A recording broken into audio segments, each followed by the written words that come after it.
আজকে দেশ গঠনের জন্য তিনি আমার এবং গণপূর্ত মন্ত্রণালয়ের প্রতিমন্ত্রী হিসেবে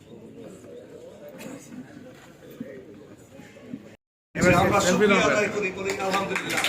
গতকাল থেকে আমার রমজান মাস শুরু হলো। আমাদের এই রমজান মাসে প্রথম দিন গতকাল আমরা অতিবাহিত করলাম এবং আজকে আসলাম আপনাদের সাথে মিলিত হওয়ার জন্য।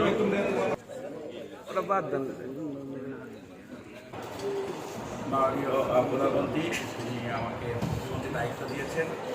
এই দায়িত্ব পাওয়ার পরবর্তী আমার কাছে দায়িত্ব অনেক কিছুই আছে, যেটা কালকে আমরা আলাপ করবো হিসাবের সাথে। সবচেয়ে বড় কথা যেটা আমাকে মেসেজটা দিতে বলেছে আপনাদেরকে, যে যারা আপনারা উপস্থিত হয়েছেন, বাংলাদেশ জাতীয়বাদী দলের নেতৃবৃন্দ এবং কর্মীবৃন্দ, আপনারা এবং স্থানীয় প্রশাসন অবশ্যই সে ব্যাপারে ব্যবস্থা নিচ্ছে, সে ব্যাপারে অতিবাহিত করার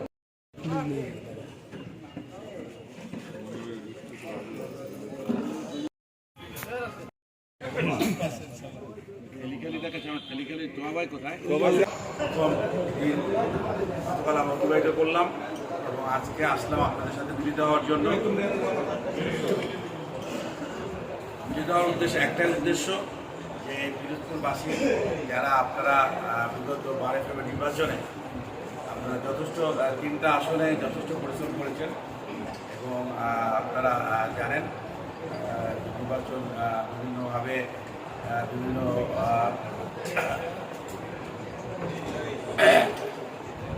বাংলাদেশে একটা যুগান্তকারী নির্বাচন হয়েছে পিরোজপুর জেলায় এবং বাংলাদেশ ব্যাপী। তো পরবর্তীতে আমরা যারা সদস্য নির্বাচিত হয়েছি এবং তাদের মধ্য থেকে আমাদের আপনাদের পিরোজপুরের সন্ধান আমাদের মাননীয় প্রধানমন্ত্রী তিনি আমাকে মুখ্যমন্ত্রী দায়িত্ব দিয়েছেন। এই দায়িত্ব পাওয়ার পরবর্তী আমার কাছে দায়িত্ব অনেক কিছুই আছে, যেটা কালকে আমরা আলাপ করবো হিসাবের সাথে।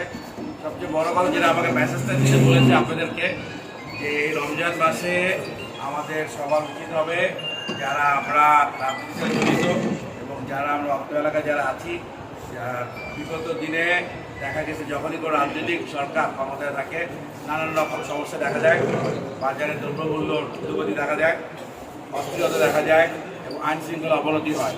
সে ব্যাপারে আপনারা যারা আপনারা উপস্থিত হয়েছেন, বাংলাদেশ জাতীয়বাদী দলের নেতৃবৃন্দ এবং কর্মীবৃন্দ, আপনারা এবং স্থানীয় প্রশাসন অবশ্যই সে ব্যাপারে ব্যবস্থা নিচ্ছে, সে ব্যাপারে আপনারা খেয়াল রাখবেন। এবং সর্বোপরি আমাদের দেশনায়ক তারেক রহমান সাহেব, আমাদের মাননীয় প্রধানমন্ত্রী আমাদের যে উদ্দেশ্য লক্ষ্য নিয়ে আমাদেরকে আমাদের ক্ষমতা এসেছে সেটা সবাই মাথায় রাখবেন। এবং আপনারা শীঘ্রই জানেন 180 দিনের একটা পরিকল্পনা প্রকাশ হবে এবং সেই পরিকল্পনা মাফিক আমরা ইনশাআল্লাহ কাজ শুরু করেছি গত 2 দিন ধরে।